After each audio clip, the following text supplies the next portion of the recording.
वटकपुर नाम के गांव के पास एक घना जंगल था। उस जंगल में एक खतरनाक चुड़ैल रहा करती थी। उस चुड़ैल के पास एक मुर्गी थी। उस मुर्गी में चुड़ैल की जान बसती थी।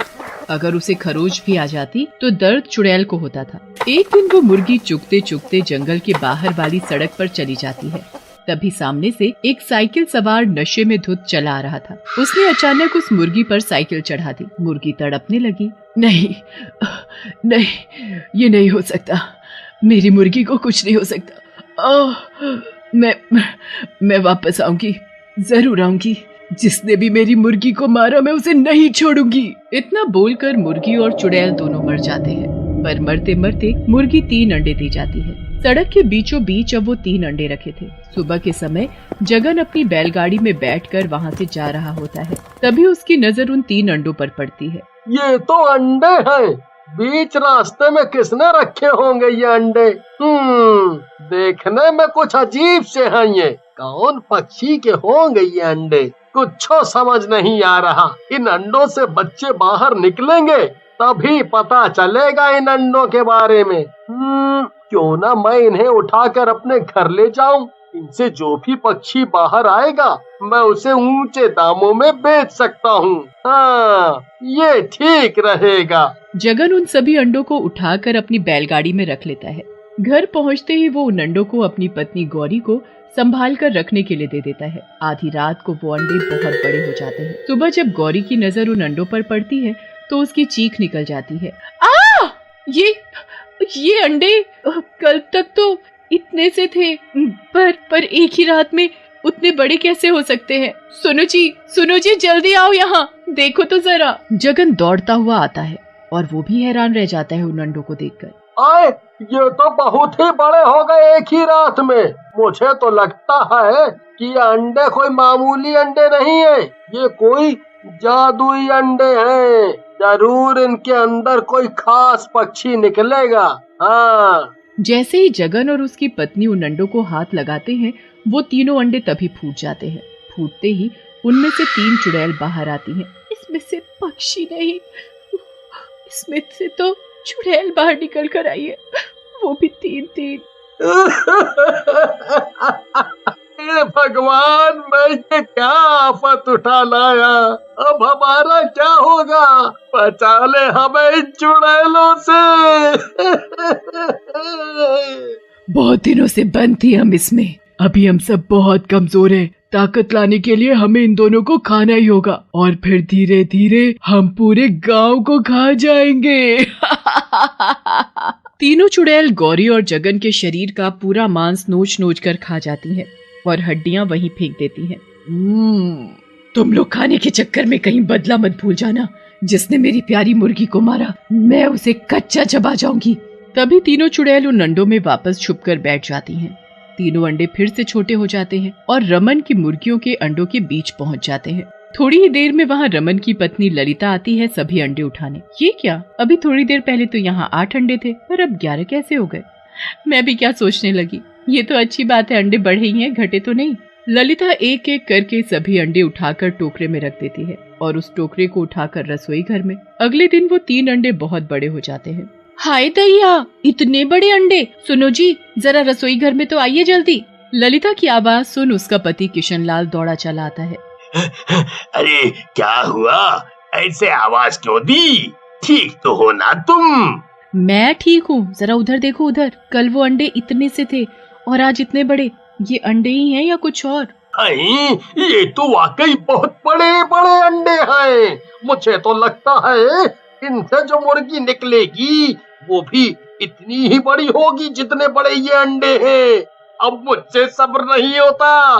मुझे बड़ी मुर्गी देखनी है। मैंने कभी नहीं देखी इतनी बड़ी मुर्गी। ललिता और किशनलाल उन तीनों अंडों को तोड़ देते हैं। तीनों अंडों के टूटते ही उनसे चुड़ैल बाहर आ जाती है और किशनलाल की गर्दन पकड़ लेती है। चुड़ैल, चुड़ैल, कोई बचाओ, यहाँ चुड़ैल है। हे भगवान, मैं अपने पति को कैसे बचाऊं? ललिता, ये अंडे चुड़ैलों के थे। इन चुड़ैलों के अंडे को तुम कहाँ से उठा कर लाई थी? अरे छोड़ दे वो चुड़ैल, छोड़ दे। अब तुम दोनों हमारी खुराक बनोगे। मैं सबसे पहले तुम दोनों की आंखें निकाल कर खाऊंगी। फिर भेजा। ललिता और किशनलाल कुछ बोलते उससे पहले ही तीनों चुड़ैल आपस में उन्हें तोड़ मरोड़ कर खा जाती हैं। अगले दिन कुछ औरतें कुएं पर पानी भर रही होती हैं। कई दिन से गौरी दिखाई नहीं दे रही, वो तो हमेशा हम सबसे पहले पहुंच जाती थी कुएं पर। मैं भी यही सोच रही थी, पता नहीं क्या बात है, जगन भाई भी दिखाई नहीं दे रहे कई दिन से। मुझे कुछ ठीक नहीं लग रहा, हमें उनके घर चलकर देखना चाहिए आखिर बात क्या है। हाँ तुमने सही कहा बहन, चलो अभी चलते हैं। मीनाक्षी और रेखा अपना मटका छोड़ गौरी के घर पहुंचते हैं। घर में घुसते ही वो दोनों हैरान रह जाती हैं और बहुत डर भी जाती हैं, क्योंकि उन दोनों ने वहाँ इंसान की हड्डियाँ पड़ी देखी। ये सब क्या है और ये हड्डियाँ कैसे आई? गौरी, गौरी कहाँ हो तुम? ये तुम्हारे घर में क्या हो रहा है?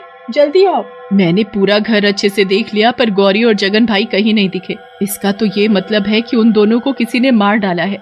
शायद ये हड्डियाँ उन्हीं की हैं। ओह, इतनी बेरहमी से कौन मार सकता है इन्हें? जिसने भी मारा है इन्हें, ये उसने अच्छा नहीं किया, उसे तो सजा मिलनी चाहिए। हमें अभी सबको बताना होगा, चलो जल्दी। मीनाक्षी और रेखा पूरे गांव को इकट्ठा कर लेती हैं और उन सबको वो बताती हैं जो उन्होंने गौरी के घर में देखा। सबने देखा फिर उन हड्डियों को वहाँ पड़े हुए। गांव वाले आपस में बात कर ही रहे होते हैं, तभी चंदू हाफता हुआ आता है वहाँ।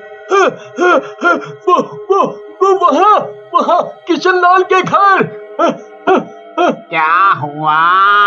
आगे भी कुछ बोलोगे? हाँ, क्या हुआ किशनलाल को? ठीक तो है ना वो? मैं अभी उसके घर से ही आ रहा हूँ। वहाँ मैंने इंसानों की हड्डियाँ पड़ी देखी। मैंने किशनलाल और उसकी पत्नी को बहुत आवाजें लगाई और वो मुझे कहीं नहीं दिखे। ऐसा कौन है जो हमारी पीठ पीछे ये सब कर रहा है? वो हमारे गांव के लोगों को बेरहमी से मार रहा है। हड्डियाँ देखकर तो ये लगता है जैसे किसी ने उन्हें नोच नोच कर खाया हो। जरूर हमारे गांव में कोई राक्षस घुस आया है। सरपंच जी, इस गांव की मदद कीजिए, बचा लीजिए सबको।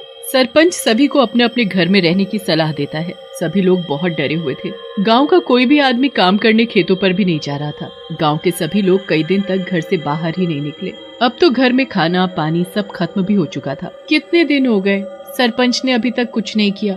हम ऐसे कब तक घर में छुप कर बैठे रहेंगे? ऐसे तो हम भूखे प्यासे मर जाएंगे। घर में अनाज खत्म होने को आया और आज तो पीने के लिए पानी भी नहीं है। मैं अपने बच्चों को प्यास से मरता हुआ नहीं देख सकती, इसलिए मैं जा रही हूँ कुएं से पानी लेने। चांदनी, रुको, मैं भी चलूंगा तुम्हारे साथ। मैं तुम्हें अकेले बाहर नहीं जाने दूंगा। मुन्नी, तुम अपने भाई का ध्यान रखना। हम अभी वापस आ जाएंगे। इतना बोलकर दोनों अपने हाथ में मटका उठाकर चल देते हैं कुएं पर। कुएं से पानी भरते हुए चांदनी की नजर एक पेड़ के पास रखे उन तीनों अंडों पर जाती है। मुन्नी के बापू, वो देखो वहाँ पेड़ के पास, उधर 3 अंडे रखे हैं। शायद किसी मुर्गी ने दिए हैं। ये यहाँ ऐसे पड़े रहे तो खराब हो जाएंगे या अपने आप टूट जाएंगे। आप ऐसा करिए, उन्हें उठा लाइए। आज हम अपने बच्चों को ये अंडे बनाकर ही खिलाएंगे। बेचारों ने कई दिन से कुछ अच्छा नहीं खाया। पत्नी की बात मानते हुए माधव उन 3 अंडों को उठा लाता है। तभी उन सभी अंडों में हलचल सी होने लगती है। तभी माधव उन सभी अंडों को नीचे रख देता है। नीचे रखते ही वो अंडे धीरे धीरे बड़े होने लगते हैं। ये क्या? ये अंडे तो बढ़ते ही जा रहे हैं। क्या भला है आखिर ये? तभी उन अंडों से चुड़ैल बाहर आ जाती है। चुड़ैल को देखते ही चांदनी की चीख निकल जाती है। चीख सुनते ही सभी गांव वाले अपने अपने हाथों में लाठियां लिए बाहर निकल आते हैं। वो सब भी हैरान रह जाते हैं। इतने सारे लोगों को देखकर बहुत ही अच्छा लग रहा है। अब हमें किसी को भी छिपकर मारने की जरूरत नहीं। ये तो खुद ही अपने घरों से बाहर आ गए। अब सब समझ आ गया। उन सभी को तुम तीनों ने मार कर खाया है। अरे तुम्हारा क्या बिगाड़ा था उन सभी ने? क्योंकि इनमें से किसी एक ने मेरी प्यारी मुर्गी को मार डाला था। उस मुर्गी के मरने से मैं भी मर गई थी, पर मरते हुए मैं इन 3 अंडों में समा गई। अब हम एक नहीं 3 हो गई। तभी तीनों चुड़ैल अपने हाथ में एक एक आदमी को पकड़ लेती हैं। तभी पीछे से मंदिर का पंडित आकर उन सभी चुड़ैलों पर मंत्र के साथ गंगा जल का छिड़काव कर देता है। गंगा जल की छींट पड़ते ही तीनों चुड़ैल गायब हो जाती हैं। मैंने गंगा जल छिड़क कर बस उसे मुक्ति दिलाई है। पंडित की समझदारी की वजह से पूरे गांव की जान बच जाती है।